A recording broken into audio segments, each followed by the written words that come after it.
नमस्कार, मी Rajratna Jondhale. Top news मराठीमध्ये आपलं स्वागत. बीडमध्ये आधीच एक आमदार कार्यकर्त्यांमुळे अडचणीत आले असताना आता आणखी एका आमदाराच्या कार्यकर्त्याचा पराक्रम समोर आलाय.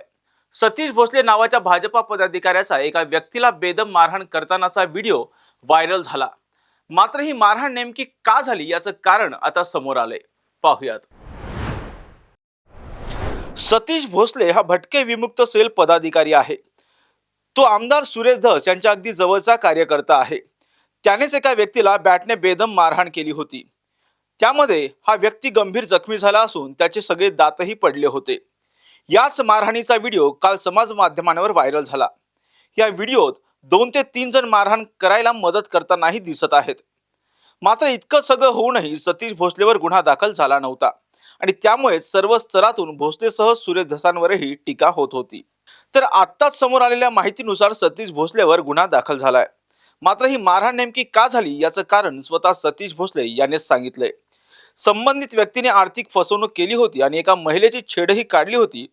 त्यामुळे राग अनावर झाल्याने आपण मारहाण केल्याची कबुली त्याने दिली. तो नेमकं काय म्हणालाय पाहूयात. एक व्हिडिओ माझा आता व्हायरल झाला. बाकीचे माझे करोना काळामधले वाढदिवसाचे माझे जे सामाजिक कार्य केलेले व्हिडिओ ते का दाखवत नाहीत. आणि हा जो व्हिडिओ दाखवताय तुम्ही की 22 गावाचा आहे, याचा आहे, त्याचा आहे, हा सगळा चुकीचा आहे.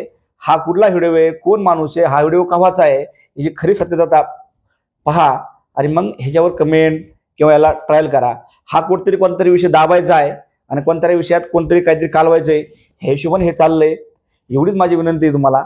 जरी मी त्याला मारला असेल तर मी 100% चुकलो, मी माफी मागतो.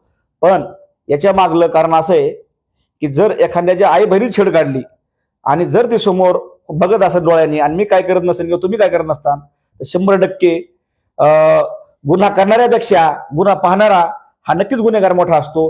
एवढा देखील मी थोडा अभ्यास केलेला आहे. सतीश भोसले यांनी स्वतः कबुली जबाब देऊन मारहाणी मागचं कारण सांगितल्यानं या प्रकरणाला आता वेगळे वळण मिळालं आहे.